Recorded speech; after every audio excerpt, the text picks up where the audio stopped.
Hey guys, what's up? Welcome back to my channel. Today we're going to talk about my thoughts on raw denim. So now is maybe not the time that most people are talking about raw denim. It's more of a fall winter kind of thing. But I thought, might as well talk about it, come out with a video, talk about some of my thoughts, and then maybe I'll come out with an updated video where I talk about how my different fades look. So I intend this video to be more for like a beginner or someone that's just kind of getting started or doesn't know quite where to start. They've heard raw denim, maybe you just bought Levi 501s your entire life, which is fine, those are great jeans. But now you're interested in raw denim and just learning about this whole world. So I kind of started my raw denim journey a couple years ago at this point, and have been through a number of different brands. So I think that I can offer a really good perspective on where I think there's value, maybe where you should get started, some areas maybe you shouldn't go, the whole kind of scope of raw denim. So before I get started, I want to say a bit of a shout out to friends Micah and Adrian. I know that they might be watching this, just wanted to say hi to you guys. Hopefully this video is helpful for you. Cool, so if you've heard about raw denim, you probably heard about APC. So a lot of people, their first foray into raw denim is with a pair of jeans like this. So these are the APC Petite Standard. They also have the Petite New Standard in a raw cut, so raw wash rather. So what is raw denim? So it's essentially denim that hasn't been treated or washed, and it comes kind of raw. There's sanforized versus unsanforized denim as well. So there's a couple different nuances within the raw denim community, but essentially when you get your jeans, they feel starched, they feel really stiff, they're going to be uncomfortable when you first get them. You might buy a pair from APC, for example, and then you get them out of the box and then you say, "What? These are really uncomfortable, they're stiff, what am I doing?" These aren't comfortable jeans at all. So that's totally fine, that's totally normal. With time, they get really comfortable and they become something like a second skin. So these are my APCs. To be honest, I've not really worn these a ton because I haven't found these actually in a thrift store for around $8, which is a hell of a deal, so I couldn't say no, but haven't gotten around to wearing these a ton. These are a little tight on me. I wish they were a size up. For raw denim, typically you size down, although that really can vary based on the maker and the specific model of jeans that you're looking at. So if you go on a website, I definitely recommend that you double check what they say in terms of sizing that you should go. For APCs, you should typically go, a size or two down. For other denim, maybe they are run a little more true to size. Though raw denim has a tendency to stretch in the waist, so as you wear these jeans, it's going to get a little bit looser, get more comfortable, as well as fade in the areas that you use it. So that kind of gets me to another point, which is, why do I want to go down this route? Why do I care about raw denim? Why can't I just buy my jeans that I normally do? Why are people interested in this? Like, what gives with this hobby? Because it really is a hobby for a lot of people. If you go on, there's a website called, I believe it's pronounced Heddles. They have a really great website that I go on sometimes, and they have people's raw denim jeans. They show how they're faded, what they look like. So that's really the draw of this types of jeans, is that when you get them, they're going to look just stiff, very even, because there's no treating or anything. They're just going to look like a pair of jeans, very uniform pair of jeans. As you wear them, they're going to develop a unique fade pattern. You're going to get kind of whiskering is what it's called. There's all sorts of terms. Right up at the top here, you're going to get honeycombing, which is the kind of pattern that forms at the back of the knee. So you can even see here, let me try to show you. As I said, I haven't worn these a ton, but you can see that some sort of pattern is already starting to form. It's might be a little subtle. So you get that kind of honeycombing. Again, you get whiskering by the tops of the jeans. And the draw of these, you're going to get also, like, if you have your phone in your pocket, for example, you're going to see an outline of your phone or your wallet or whatever.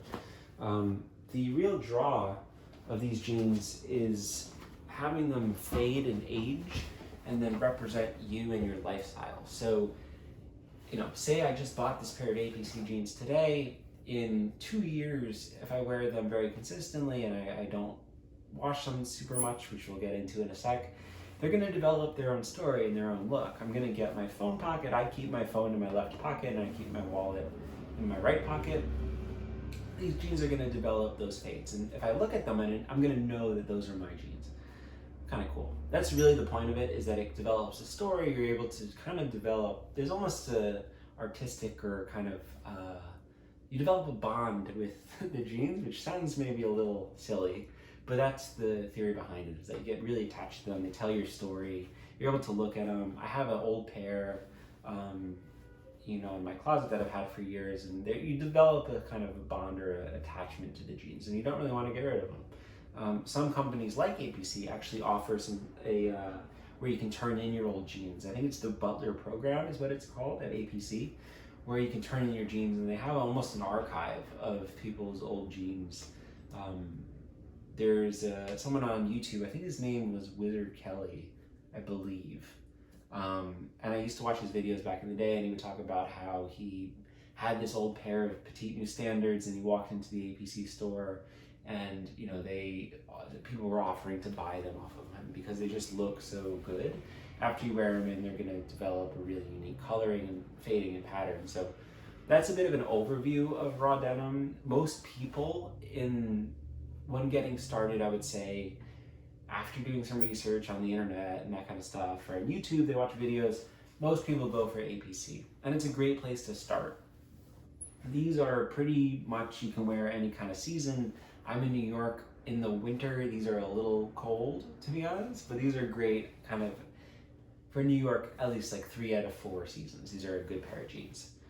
I love my APCs. Again, I haven't worn them a ton. That's because I have some other jeans here that are also kind of in rotation. So yeah, so that's a bit of a backstory on APC. These are my favorite raw jeans, and they're the Momotaro jeans. So these look similar to the APCs. I can give a bit of a shot at the end showing these next to each other. But let me just show you a bit close up. This pair of jeans is by a company called Momotaro, which is another jeans company, but now we're delving into the world of Japanese raw denim, which is a whole other thing.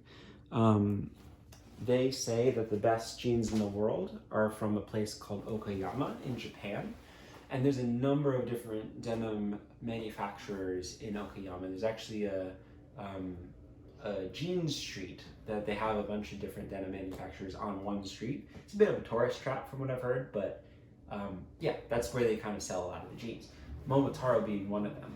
So the story behind Momotaro is that they aim to make the best jeans in the world. I feel like every manufacturer is going to say that. If you go on YouTube, search up Momotaro jeans, and then it's like the manufacturing process. They have a number of different videos where they show you how exactly they're going to make your jeans, and they walk through from the cotton, the dyeing, the weaving, using these old looms. It's actually a really cool video, or a series of videos that they walk through exactly how their jeans are made.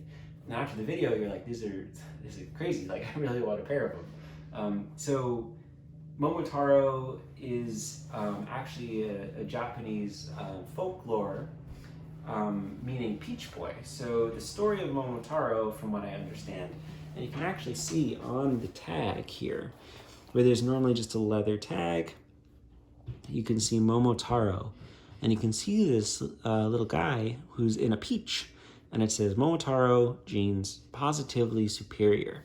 And the story of Momotaro is that he's a peach boy, or a boy, from what I understand, kind of born in a peach, and then he fought Oni, or demons that were plaguing a certain town.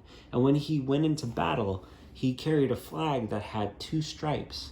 And these 2 stripes are represented on the back pocket of the Momotaro jeans. I mean, that's pretty cool. So I love that story. I'm a sucker for a story. I love that story. It made me really want a pair of Momotaro jeans with what they call the battle stripes on the back. So this is my favorite pair of jeans. Some other really cool details on these. These are slightly, to me, heavier weight than my APCs, so it's a little bit of a thicker jean. These are really good in the fall and winter, even in New York. So some other details on these that I just love, and I just wanted to point out, are this inside little tag, which I'll just read to you. It says, "Made in Okayama. It will be Okayama if it's called Momotaro. It will be Momotaro if it's called Okayama. It will be Okayama if it is called jeans. It will be jeans if it's called Momotaro." So they're essentially saying, we're the best. If you want jeans, it's Momotaro or nothing else. Super cool. So there's all sorts of details in these jeans that are just amazing. The buttons are all branded. These are really well made. The stitching, let me point out here, is actually pink on the inseam. So on the entire leg, you can see here that it's a pink stitch, which to some people might be like, I don't really want pink jeans, or a little pink kind of section on my jeans. It's not really how I like my jeans. Maybe it's a little flashy.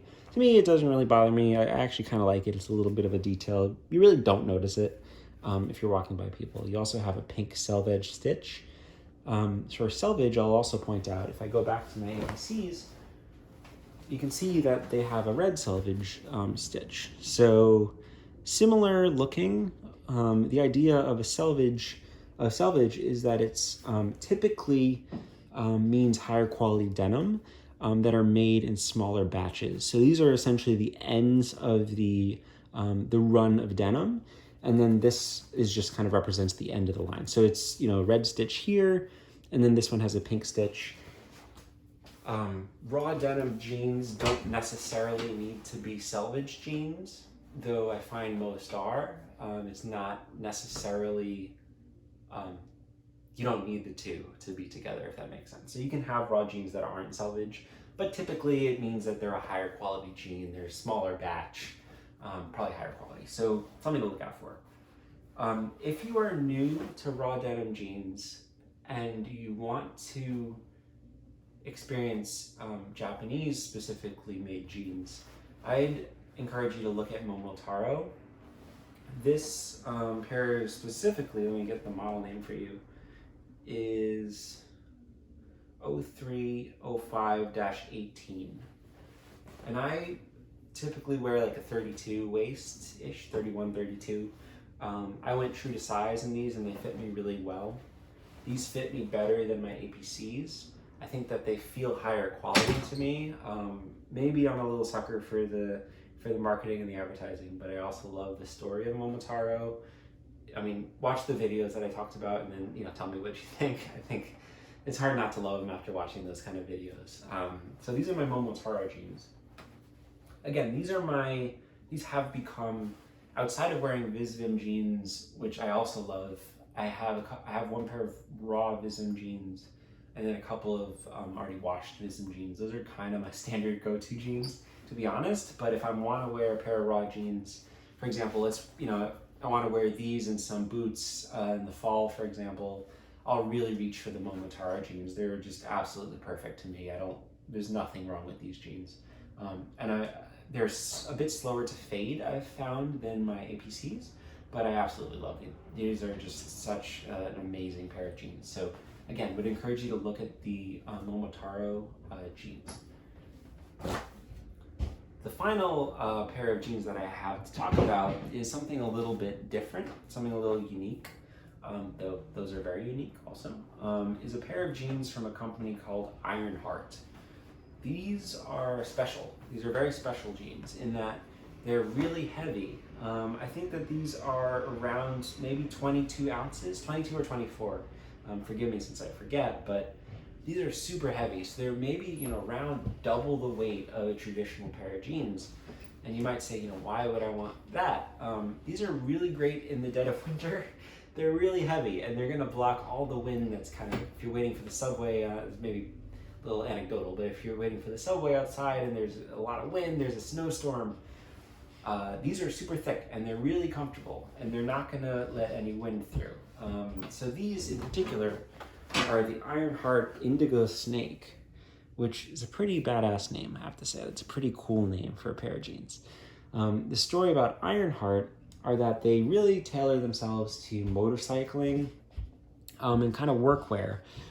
So they come out with jeans that are particularly heavy.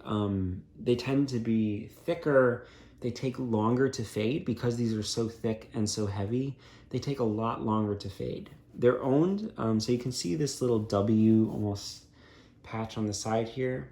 I didn't know what that was originally, but it turns out they're owned by a company called Works. I believe it's Works Inc. You can see also on the rivets, it says Works Inc. So I think that Ironheart's technically owned by this other company, which is what this W represents. But these are amazing jeans. These are my Indigo Snakes. They're, model number IH55501. I also went true to size in these. I wish I sized down one size, but these are just super thick, super heavy pair of jeans. You can see that there's a little fading on the back here. I wore these a lot during the winter and there's not much wear to show for it. So these are gonna last a long time, which is super cool. If you go on Instagram and you search Ironheart, you can see some people's jeans and how they've faded. These, when they're broken in, look really cool. Some details on the Ironheart jeans that I think are cool are at the back pocket. You can actually see there's a blue stitch that you really can't tell currently, but as you wear these and fade them and fade the back pocket, this kind of blue stitch is gonna start to stand out as the rest of the Indigo fades around it. You also have a thick, Ironheart little button here. You have some additional Selvedge detailing on the inside of the pocket, for example. You can even see there's a bit of a thread kind of falling off here. You can see how thick that thread is. I hope you can. These jeans are super heavy, so not necessarily something that I would recommend for someone that's new to raw denim. I really wanted to try a pair of Ironheart jeans. I heard a lot about them. I saw a lot of people online talking, really praising them. So I wanted to give them a shot. I'll probably have these for like 10 years or something. Like I don't see these wearing out anytime soon. So it's kind of like, I guess you buy one and then you kind of forget about it. But yeah, so love my Ironhearts. Though if I were to say, I think Momotaro has been my favorite raw denim brand that I've come across and that I've experienced. There's a few other brands that I haven't had a chance to try. Oni being one, for example. They have a really, what they call like a slubby denim, where the denim isn't as kind of uniform on the way down. There's kind of some, you don't want to call it pilling, it's kind of just some details in the fabric itself that make it a little more irregular, which is called kind of slub. So these are, I want to try those Onis at some point. But yeah, again, I would really recommend, if you're looking in the world of raw denim, give Momotaro a really fair looking at. Again, raw denim jeans aren't cheap. You can find used ones on eBay or Grail to save yourself a few dollars, so I'd recommend looking at that route. Or you can go to some other retailers online and then shop around. But this, for my money, in my experience, has been my favorite pair of raw denim jeans. And I've had these for, I don't know, a year and a half, maybe a little more, and they just are still perfect. Sometimes it's a little frustrating that some of the jeans fade in a slow way. I really want to see the contrast and the electric blue fades and that kind of stuff. But I'm really excited to watch these fade, and would encourage you to take a look at Momotaro. If not, just go to their website, watch those videos I was talking about. I think they're really cool and actually really inspiring, looking at the way that these jeans are, handmade in a lot of ways. The back tab, you can see in the video, it's screen printed, by hand. It's just really kind of cool. Yeah, so that's a bit of a detail about jeans. If you have any questions, leave me a comment. Let me know. There's a lot of stuff in the whole world of raw denim. There's a lot to go over. So wanted to give a bit of an introductory view. Maybe I'll post some more videos in the future if it's helpful about raw denim jeans and denim in general. I hope you guys are all doing well, staying sane during quarantine. Leave me a comment, whatever you guys want to do. Got a motorcycle going by. They should wear the Ironheart jeans. You see, that would be very good. I think that actually, that saying, like, if you fall over in a motorcycle in your Ironheart jeans, I don't think you're gonna cut yourself. Like, you're not gonna bruise your knee because these are gonna take kind of the brunt of you falling off your motorcycle. So if you do ride a motorcycle or something, maybe go to Ironheart first. But for most other people, go to Momotaro. That's my suggestion. That's my recommendation. With that said, I hope you're all doing well. This has been a bit of a long video. Leave me a comment, follow me on Instagram, leave a like, whatever you want to do. Yeah, until next time, I hope you guys are all doing well and talk to you soon.